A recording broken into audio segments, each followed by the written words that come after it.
바쁜 하루 아침 분야별 전문가가 최근 소식을 대신 업데이트해드립니다. 굿모닝 데일리 뉴스.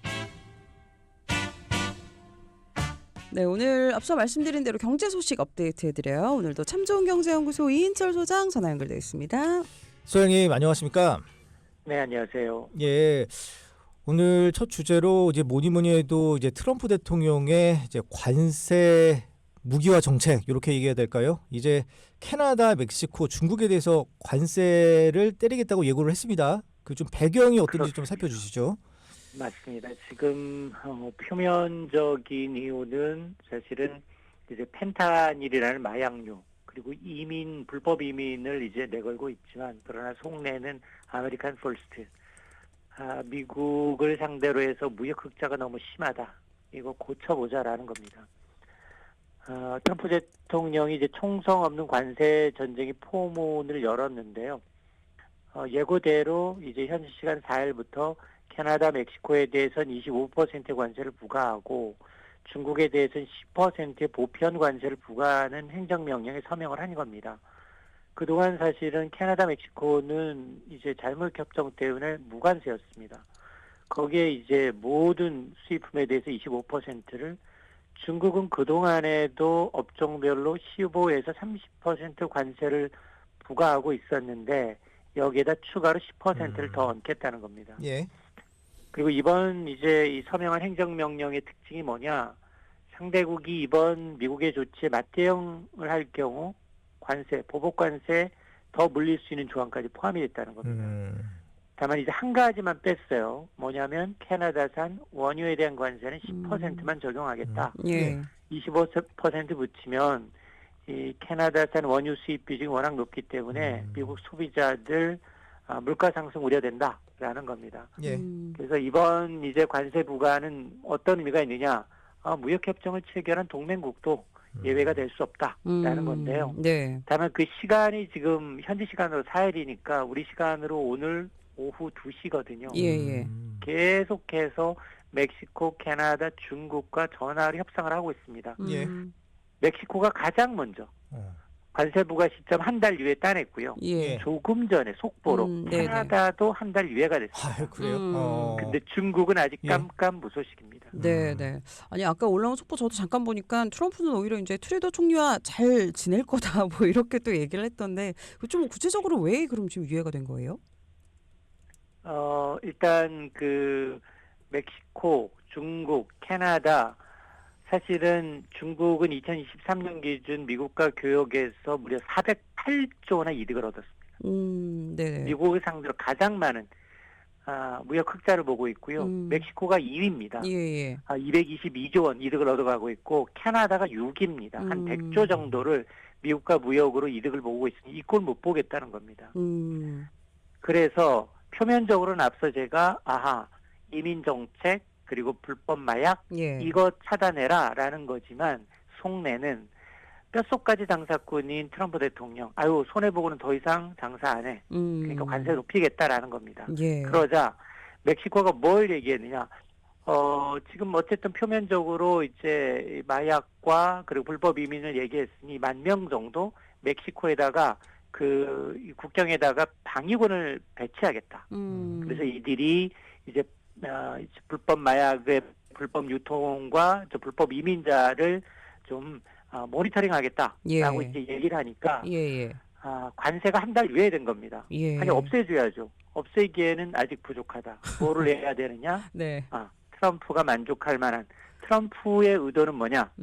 적어도 세계 최대 시장 미국에서 장사를 하기 위해서는 미국에다 공장 짓고 미국인 고용하고 그리고 제품을 만들어 팔면 관세 안 붙인다. 다만 지금처럼 자국에서 만들어서 미국에 계속해서 막대한 이제 이 흑자를 봐가면 관세 부과하겠다라는 겁니다. 네, 역시나 본질은 돈이었던 것 같은데 아니 문제는 방금 말씀하신 것처럼 멕시코, 캐나다에게도 관세를 부과하는데 이제 우리 기업들도 분명히 타격이 있을 것 같습니다. 한국 기업들도 많이 지금 멕시코에 관세 때문에 공장 짓고 지금 운영하고 있잖아요. 맞습니다. 지금 현재 멕시코에는 삼성전자, LG전자가 가전과 TV 공장이 있고요. 기아는 자동차 공장, 포스코는 철강 공장이 있습니다. 캐나다는 이제 북미 최대 이제 핵심 광물 생산지다 보니까 여기는 주로 이 전기차 배터리 기업들이 활발하게 진출해 있습니다. 예. 그동안은 사실 북미 자유무역 협정 덕에 무관세로 미국에 수출이 가능했지만 이제 25% 가격이 올라갈 수밖에 없습니다. 이렇게 되면 소비자 가격 올라가게 되면 판매 줄어듭니다. 그러자 지금 우리 기업들 고민이 좀 커지고 있는데요.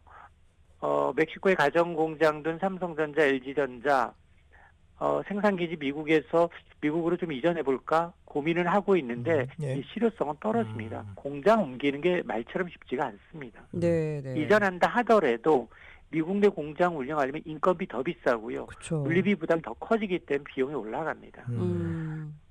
그래서 지금 그 1기 트럼프 행정부 당시에도 트럼프 안팎에 못 이겨서 삼성전자, LG전자가 미국 내 트럼프 지지주인 사우스캐롤라이나 테네시 주에 이제 세탁기 전용 공장은 있는데 대부분의 가전제품은 멕시코에서 만들어서 미국으로 수출하는 구조거든요. 예. 그러다 보니까 우리 기업들 이 지금 중장기적으로 과연 이걸 어떻게 좀 피해갈지 굉장히 고민이 깊습니다. 그 소장님, 그 미국에 이렇게 트럼프발 관세가 현실화되면 미국 국내 물가는 올라가잖아요. 그러면 그 좀 아무래도 불만들이 많을 것 같은데 미국 여론은 어떻습니까? 상당히 안 좋습니다. 이번에 이제 이 관세 부과에 대해서도 소비자들 자동차 노조는 반대입니다. 예. 당장 이번 관세 부과로 인해서 미국의 소비자 물가 최고 한 0.7%포인트 뛰고 경제 성장률 0.4% 떨어진다라는 경고까지 나오고 있습니다. 실제로 미국 국민들도 물품 필수 자재를 사재기하고 있습니다. 그동안 멕시코, 캐나다산에 대해서 수입 관세가 올라가면 이걸 사전에 사재기하고 있다는 겁니다. 예. 자, 이런 것도 아마 지금 멕시코와 이제 캐나다에 대해서 한 달 정도 이제 여유를 준 것도 아마 이제 이런 미국 내 반발을 감안한 것으로 보입니다. 예. 아니 그 소장님 이제 캐나다 그다음에 뭐 저기 어디죠? 그 중국 그다음에 멕시코 그다음에 유럽 연합까지 얘기가 됐고 이제 우리나라도 시간 문제 아니겠습니까? 이제 관세에 관련해서 이제 목을 죄어 올 텐데 이거 한숨만 쉬고 있을 건 아닐 것 같아요. 우리 뭐 대책이 있습니까? 어떻게 해야 돼요? 맞습니다. 지금 당장은 사실은 유럽연합은 이미 콕 집어서 다음에 곧바로 관세 부과하겠다 얘기했고요. 예. 유럽연합 국가 가운데 독일, 이탈리아, 아일랜드, 미국으로 막대한 무역 흑자 얻어가는 국가들입니다. 그 다음이 어디냐? 동남아입니다. 일본, 한국, 대만, 베트남과 인도 정도가 될 것으로 보이는데 일단 실제로 이달 중순입니다. 한국의 최대 수출 품목인 반도체를 비롯해서 철강, 알루미늄, 의약품, 구리, 석유, 가스 특정 품목 꼭 집어서 바로 관세 매기겠다라고 밝혔습니다. 반도체는 그나마 우리 경제 버팀목이거든요. 예. 반도체마저 타격을 받을 수밖에 없습니다. 그리고 이제 전임 바이든 정부가 약속했던 미국에 공장 지어서 받기로 한 반도체 보조금 도장은 찍었는데 입금이 되지 않았습니다. 근데 이거 주지 않겠다라고 지금 하고 있거든요. 예. 그러면 어떻게 하고 있느냐? 앞서 제가 이제 트럼프의 의도가 미국 최대 시장에서 장사하려면 2분해야 된다라는 거예요. 우리도 지금 지난해 미국과 무역으로 무려 80조 원의 이득을 거뒀거든요. 예. 이거 순차적으로 줄여야 된다는 겁니다. 그러니까 줄 건 주고 받을 건 받을 걸 계산해야 된다는 겁니다. 지금 일본이나 유럽도 지금 미국의 원유며 가스며 곡물 수입, 하물며 무기 수입까지 늘리려고 하고 있거든요. 예. 그러면서 대미 무역 흑자를 줄이는 노력을 보여줘야 하고 특히 우리나라의 경우에는 한국은 3년 연속 대미 투자 1위국입니다. 그러면 이걸 이용해야 된다라는 겁니다. 지렛대로. 예. 왜냐? 우리가 투자한 지역이 대부분 공화당 강세죠. 트럼프가 좋아하는 러스트벨트입니다. 예. 이들 지역의 상하원 움직이고 노동자를 대상으로 해서 만에 하나 우리 투자가 줄어들면 여기 일자리 줄어든다. 그걸 우리 입으로가 아니라 이들 미국인들 입으로 나오게 합니다. 그래야만이 대화가 됩니다. 네네. 역시 협상이라는 게 우리가 그동안 이만큼 했다라는 걸 그들이 좀 알 수 있게 예, 이렇게 좀 저희가 좀 근데 지금도 우리도 국내 정세가 이러니까 예. 예, 이게 협상이 좀 잘 될지는 조금 걱정이긴 그러니까 합니다. 좀 정리하면 그러니까 트럼프 대통령의 지지자들, 그러니까 공화당 지지자들이 있는 러스트 벨트에 있는 주민들에게 뭐 먹을거리를 우리가 제공할 만한 그런 그 아이템을 줘야 된다. 그걸로 아니 거기 이미 공장이 있어요. 그러니까 지금까지 했다. 예. 세탁기 공장, 그다음에 반도체 공장 대부분 다 이 공화당 트럼프 지지 세력인 러스트벨트에 있습니다. 네. 그렇다고 그러니까 그거 가지고 지금 부족하니까 더 그런 거 아니에요? 보조금을 주지 않겠다라고 하는 건 거기다 공장 지으려고 있는 과정에서 예. 바이든 행정부가 약속하고 도장까지 찍었지만 트럼프 행정부가 뒤집으려고 하는 거고 한미 FTA로 인해서 무관세로 우리는 반도체 수출이 가능하지만 이 동맹국 자유무역 협정 필요 없다.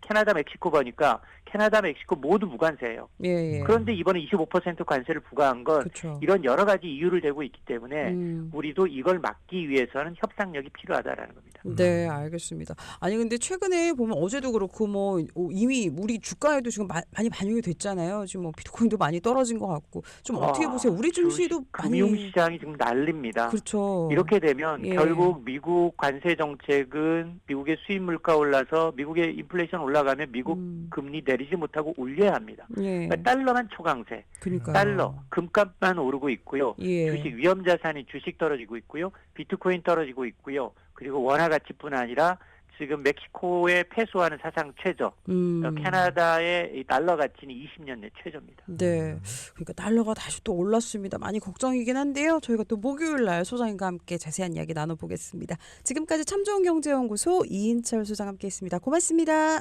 네, 고맙습니다. 네, 고맙습니다.